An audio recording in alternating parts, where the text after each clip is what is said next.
Bonjour à toi, je suis Nathalie Mougel et si tu es lycéen, je t'accompagne pour mieux réussir et mieux vivre tes 3 années de lycée et obtenir à la fin l'orientation que tu souhaites et qui est la bonne pour toi. Pour ça, il y a les vidéos, mais il y a aussi les mails et surtout Instagram. Tu as le lien dans la description. On y va ? Petite vidéo pour faire le point sur les changements qui ont été annoncés hier, vendredi 28 janvier, par le ministre en ce qui concerne l'organisation du bac pour 2022. Alors, qu'est-ce qui change ? On commence par ce qui change. Et le gros changement, c'est les épreuves de spécialité. C'est-à-dire les épreuves écrites de terminale sur les 2 spécialités conservées par les élèves de terminale et qui devaient avoir lieu dans quelques semaines à la mi-mars.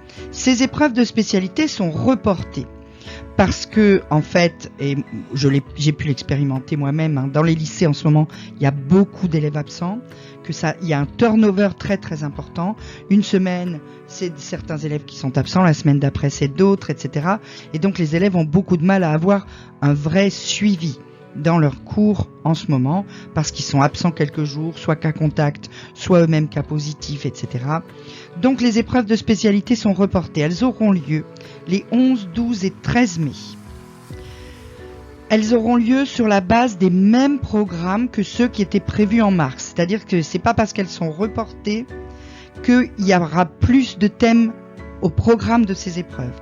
Il y aura au programme de ces épreuves exactement les mêmes thèmes que si elles avaient eu lieu mi-mars.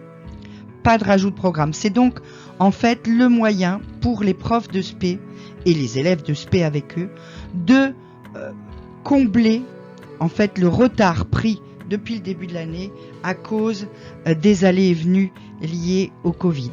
Donc même programme que le programme prévu en mars.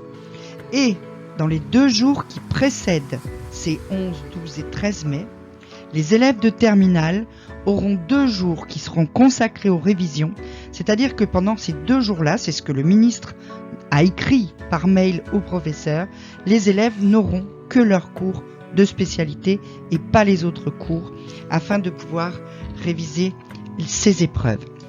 En plus, les sujets de ces épreuves anticipées vont être aménagés et les élèves vont avoir la garantie d'un choix, soit entre plusieurs questions, soit entre plusieurs exercices, selon la spécialité et les modalités de l'examen dans cette spécialité. Normalement, il n'y avait qu'un sujet.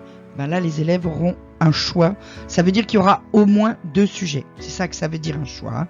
Ça ne veut pas dire qu'il y aura forcément beaucoup de sujets, mais il y en aura au moins 2, ce qui permettra de venir encore plus combler le problème du retard pris dans les programmes. C'est-à-dire que si même en mai, un élève n'a pas pu avoir un cours sur une partie d'un thème du programme, il aura un 2e sujet au cas où, pour pouvoir être sûr de pouvoir faire un sujet qui lui est demandé. Du coup, les notes des épreuves anticipées, si elles avaient lieu en mars, auraient dû être remontées sur Parcoursup, afin de figurer dans le dossier des élèves pour les formations.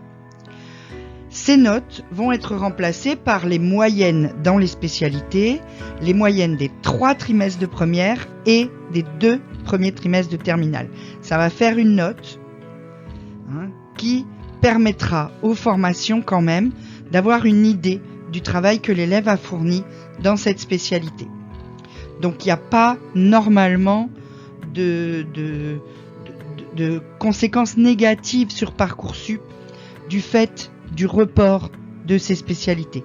Et ça, c'est important aussi parce que ça inquiétait beaucoup les élèves. Alors, il y a aussi un changement en ce qui concerne les évaluations des compétences expérimentales. Ça ne concerne que les élèves qui ont choisi une spécialité SVT et une spécialité physique-chimie. Ces évaluations des compétences expérimentales auront lieu dans les jours qui suivent les épreuves de spécialité.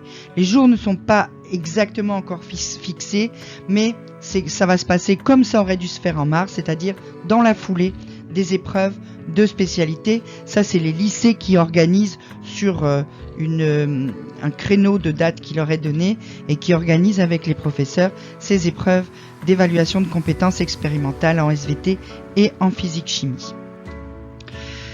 L'attestation de langue. Normalement, tous les élèves de terminale devaient passer en fin d'année une attestation de langue qui devait leur permettre en fait d'obtenir la certification d'un certain niveau de langue en fin de terminale. C'est intéressant pour les élèves qui veulent faire soit des cursus qui sont couplés sur 2 universités, une université française, une université étrangère. C'est intéressant aussi pour les élèves qui envisagent de faire un Erasmus plus tard. Cette attestation de langue est annulée pour 2022 parce que le ministre a considéré qu'elle venait surcharger du coup le travail des élèves en fin d'année, puisque les épreuves de spécialité ont lieu en mai, puis ensuite les autres épreuves. Ça faisait trop de charge de travail pour les élèves, donc cette attestation de langue est annulée pour les bacheliers 2022. Ça c'est dommage, c'est vraiment dommage, parce que ça aurait pu permettre à un certain nombre d'élèves de justifier, par exemple les élèves qui travaillent bien dans les langues, de justifier un niveau B2 ou peut-être même un niveau C1 pour les élèves qui font une section européenne, etc. Et ça aurait pu apporter vraiment un plus pour leur scolarité future. Cette attestation est malheureusement annulée. En ce qui concerne l'épreuve orale de français pour les élèves de première, le nombre minimal des textes à présenter sur la liste pour cette épreuve orale est réduit. Là aussi, pour permettre aux professeurs de combler le retard pris à cause des absences liées au Covid. Pour la voie générale, il fallait normalement présenter 20 textes sur la liste. Dorénavant, c'est 16 textes qui seront exigés. Pour les élèves de la voie technologique, il fallait présenter 12 textes. Le nombre est réduit à 9. Donc ça va permettre aux professeurs de français et aux élèves d'ailleurs de travailler avec un petit peu de moins de pression. Ça, c'est pas plus mal. Et puis, il y a aussi un changement pour le contrôle continu de PS, parce que dans certains lycées, il y a vraiment beaucoup d'absents, surtout depuis la rentrée de janvier. Donc, partout où ça sera nécessaire, ça sera une décision par lycée. Le contrôle continu d'éducation physique et sportive pourra être ramené de 3 à 2 épreuves. C'est-à-dire que les élèves qui n'ont vraiment pas pu se présenter, par exemple, à une des 3 épreuves, pourront valider ce contrôle continu seulement avec 2 épreuves. Là aussi, c'est un aménagement qui va un peu soulager le stress de certains élèves, parce que tous les points sont bons à prendre et que même l'EPS, on devrait même pas dire même, mais l'EPS a son rôle à jouer dans le baccalauréat de nos élèves. Alors, qu'est-ce qui change pas ? Ce qui change pas, c'est très simple. On aura toujours en fin d'année, et selon les modalités prévues depuis le début de l'année, on aura le grand oral, on aura l'épreuve écrite de philo, sans changement, ça, ni changement de date, ni changement de programme, et l'épreuve écrite de français en première, pareil, sans changement de date et sans changement de programme. Voilà, j'espère que tout ça a été clair pour vous. Si tu as une question et que tu veux me la poser, tu peux le faire en commentaire. Tu peux aussi t'inscrire au mail Réussir demain au lycée, ce qui te permettra d'abord de recevoir les mails et puis de pouvoir communiquer avec moi.